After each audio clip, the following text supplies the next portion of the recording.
Hey there, tech-savvy friends. Welcome back to another quick tutorial. Today, we're diving into how to sign a DocuSign document without an account in 2025. Whether you're dealing with a contract, an agreement, or just a simple form, you don't need to create an account to get it done. This method is straightforward, secure, and perfect for anyone on the go.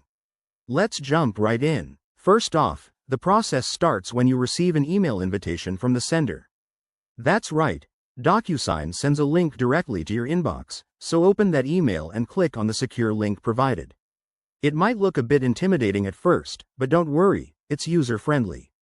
Once you're on the DocuSign page, you'll see the document displayed clearly. Look for the Sign button. It's usually at the top or bottom. Click it, and you'll be prompted to add your signature.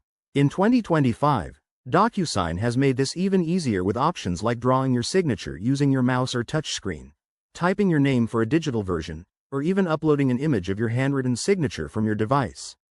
Next, follow the on-screen instructions to place your signature in the required fields.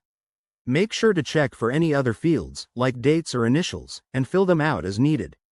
DocuSign will guide you through each step, so take your time to review everything for accuracy.